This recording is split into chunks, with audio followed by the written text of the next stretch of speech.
Lowriders will be returning to Highland Avenue, but it's going to cost them. We'll tell you how much. Baby formula shortage, how local moms are getting through the crisis. If you have an at-home COVID test and it's expired, should you use it or throw it away? The answer depends, and we'll explain. Plus, can you order baby formula from Amazon Canada during the shortage? We verify. CBS 8 News Live at 6 starts now. Cruising in National City will cost lowriders thousands of dollars this summer. That's if they want to ride legally down Highland Avenue. Good evening and thanks for joining us. I'm Carlo Cicchetto. I'm Marcella Lee. National City's mayor just announced how they want to move forward this afternoon to make sure the event isn't a public safety risk. CBS 8's Kirsten Holmes was there at the announcement and joins us live now with details. Kirsten? Hey, Marcella, I am here on Highland Avenue in National City, where if you look behind me, it's not so busy, but come Friday, June 3rd, the street is going to be packed with lowriders cruising up and down the street. Now, the popular cruising night was met with a lot of support and some pushback back in May when they returned after a 30-year hiatus. But now, if they want to keep the popular event going, it's going to cost them almost $8,000. As we all saw, and I was gobsmacked, at a loss for words, when we turned that corner and saw so many members of our community out there that day. National City's Mayor Alejandra Sotelo Solis says she's a fan of lowriders. She says now that she's seen firsthand just how many people supported their first night of cruising in May, she wants to make sure attendees and others in National City are safe while folks enjoy the night out cruising. To do that, National City is imposing a nearly $8,000 fee to host each event. There aren't any resources or requirements that are being asked of the ULC, of the United Lowrider Coalition, that are not being asked of any other TUP permit holders. The cruises are scheduled for the first Friday of each month from May through October, but not everyone is happy with the lowrider cruise return. This is what one person had to say in a city council meeting. We don't want this type of people in National City. I feel you are promoting and glorifying the gangs. Please, not in our city. We are happy and in peace. While others say, I can tell you that I have grown up in this community, and I can also tell you that the stigma that surrounds this community is nothing but a stigma. Mayor Sotelo Solis says she's committed to helping the United Lowriders Coalition find creative ways to pay the fees so that they can keep the cruises going. We can and have possibility of a discussion of co-sponsorship of certain fees. Or, as I have done in conversation with the United Lowrider Coalition, possible sponsorship of small businesses or grants that may help offset these costs.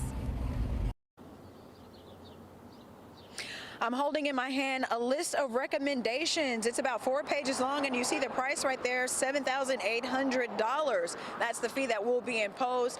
The National City Mayor and that coalition, they'll discuss this at their meeting next week, and we will definitely keep you posted on what happens as they all get ready to start cruising again on June 3rd. Kirsten, so many good vibes when they started rolling down Highland again. They rolled that out. A lot of people out there. It was a great night. $8,000. This is kind of a big deal. What does that money pay for exactly to keep this rolling along? Yeah, that's going to pay for 1 police sergeant and 6 police officers for 7 hours to cover the event, to provide public safety, and that is going to be per event. So you got to keep that in mind too. Kirsten Holmes reporting from National City, where cruising is apparently on the line. Thanks, Kirsten.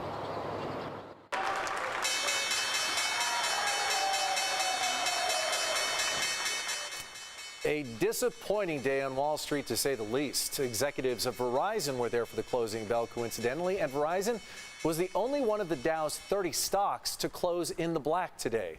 The Dow closed down just under 31,500. That's more than 1,100 points drop and 3.5%. The Nasdaq ended the day at just over 11,400, down 566, and the S&P finished at 3,900, down 165. Tonight, a 19-year-old driver is facing second-degree murder charges after a horrific crash on Torrey Pines State Beach last month. Christopher Schmittel pleaded not guilty this afternoon. Police say he was driving under the influence when he smashed through a guardrail and landed on the beach, killing 2 teenage passengers. CBS 8's Heather Hopes talked to the sister of one of the victims. In court today, we saw Christopher Smittle's father, members of their family, traveling down from Lake Elsinore as his son was charged with 2 counts of second-degree murder. But also inside the courtroom were family members of the 2 young men killed, and they were all close friends. I mean, it takes out a lot of feelings, and coming and seeing him, you know, it's a lot. Heartbroken over the sudden loss of her little brother, 19-year-old Johnny Punzalan, Angelina Rosales showed up to see Christopher Smittle answer to charges in her brother's death. He's my baby brother. You know, I want people to see his face and know, you know, he was a great kid. Both Johnny Punzalan and Joshua Manzanares were killed in the April 25th crash at Torrey Pine State Beach, where investigators say Smittle was driving his Subaru WRX with 4 of his friends inside, and Smittle, suspected of driving under the influence, veered his car off North Torrey Pines Road, slamming into the guardrail and striking multiple rocks before landing on the beach. Smittle survived, along with 19-year-old passengers Adrian Garcia and Aaron McRae, both with injuries. Rosales says McRae is now in a wheelchair with a broken femur. And our not guilty plea to each count deny any and all special allegations. Smittle appeared in court via video, only briefly answering the judge in regards to him being held without bail. Yes, ma'am. Smittle pleaded not guilty to several charges, including second-degree murder and 3 DUI felony charges for causing injury. He has also been charged with gross vehicular manslaughter while intoxicated. I mean, I feel there's strong charges, and our family's always said, you know, we wouldn't want somebody else's kid to get taken from them. All 5 young men involved in the crash were 19 years old from Lake Elsinore. Angelina says her brother Johnny was simply going to the beach with friends as a break from his community college classes in Riverside and work at Wendy's. Maybe other teenagers will learn from this to wear their seatbelt. From what I hear, he didn't have a seatbelt, so wear your seatbelt, you know.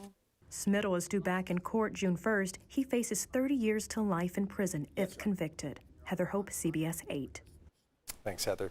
Tonight, a man is facing murder charges for killing a woman in Lincoln Park last weekend. 22-year-old Alex Galvan was in court for the first time today and pleaded not guilty to the charges. Last Saturday, police say Galvan shot and killed 31-year-old Senji Che after he got in a confrontation with the father of her son. Her 12-year-old boy was also shot in the leg. Another man, 24-year-old Abraham Galvan, was also arrested and pleaded not guilty to assault and gun charges. 4 Marines accused of stranding passengers on the Skyfari aerial tram at the San Diego Zoo were back in court today. Jacob Bauer, Braden Posey, Brandon Cook, and Marquette Williams have already pleaded not guilty to federal vandalism charges. Today's appearance was a status conference. The men are accused of shaking the tram so hard back in January that the gondolas stopped.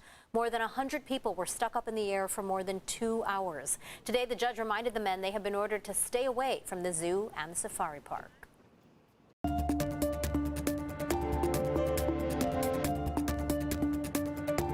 The White House is taking new action to address the nationwide baby formula shortage. Skylar Henry has more on that and what lawmakers are doing to help the most vulnerable Americans get the formula their babies need.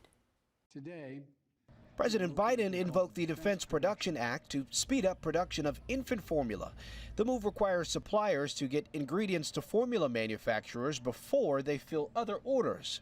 I know parents all across the country are worried about finding enough infant formula to feed their babies. The president also launched what the White House calls Operation Fly Formula, authorizing the Defense Department to use commercial aircraft to fly in formula from overseas. And I've directed my team to do everything possible to ensure there's enough safe baby formula and that it's quickly reaching families that need it the most. In the meantime, House lawmakers are prepared to vote on a bill that would make it easier for low-income families to get baby formula. WIC recipients utilize formula at a rate double most other people in this country. About 50% of our babies rely on the WIC program for milk. The legislation would authorize the USDA to waive rules so that WIC recipients could swap one brand of formula for another, and they would be exempt from the maximum monthly allowances currently in place. We're giving them the flexibility, and we want to make that permanent, that they can purchase what is available, safe and available. Lawmakers are also launching an investigation into how the FDA has handled the oversight responsibilities, especially over the Abbott plan at the center of the formula crisis. The chips should fall where they may. People have to be accountable, whether it is at FDA or whether it is at Abbott. The Abbott plant in Sturgis, Michigan was shuttered in February due to bacterial contamination. Recalls happen. But this company has lied, it's cut corners, it's falsified records to cover up misdoings at the sake of infant health. Republicans are also criticizing the Biden administration response, saying it should have acted quicker to get more formula on store shelves. Skyler Henry, CBS News, the White House. Coming up new tonight at 6:30, can parents who are in a pinch order baby formula from Amazon Canada? We verify. Right now, there are questions about the performance of the city of San Diego's new ambulance provider, Falc. The company is facing a hefty penalty for not living up to the terms of its contract. Falc sold itself to the city on a promise of doing a better job than the previous ambulance service. That's not happening. Today, Falc had a chance to respond, and management says they're doing their best to improve response times and staffing issues. If you have an at-home COVID test and it's been sitting in your closet for a few months, you should definitely take it out, take a close look at that expiration date before using it. Doctors say an expired test could give you a false result. But here's the thing. This is where it gets a little tricky. As CBS 8's Steve Price discovered in this Working For You report, the FDA confirms some tests are actually still good months after the date printed on the box. When the pandemic first started, these were tough to get your hands on. But what if you bought at-home COVID tests, didn't use them, and now they're expired? Should you throw them away? Well, before you do that, we have some good news. You might still be able to use them.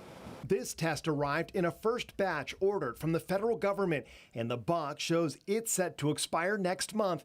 But I found on the FDA's at-home testing webpage, they now have a chart that lists all of their authorized tests, and it includes updated expiration dates. Now they know that their shelf life can be extended. I spoke with Dr. Argentina Servin, an assistant professor at UCSD's School of Medicine. She says now that the FDA has had more time for the tests to sit on shelves, they can take a closer look at them to see if and when the chemicals inside start breaking down. And for those tests lasting longer than originally anticipated, the expiration dates are being extended. This eye health test we got from the federal government was set to go bad June 23rd. But when I looked up that date on the FDA's website, it shows a new expiration date of September 22nd. But once that passes, Dr. Servin says you definitely should not use it because the results may not be accurate.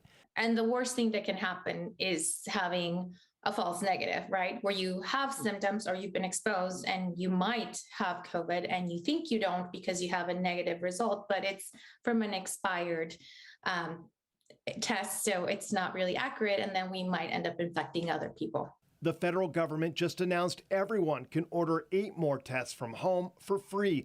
Dr. Servin recommends taking advantage of that offer so you have them just in case.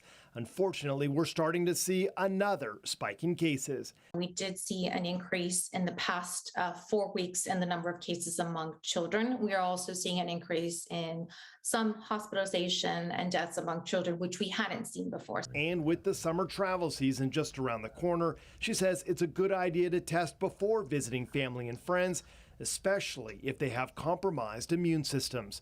Working for You, I'm Steve Price, CBS 8.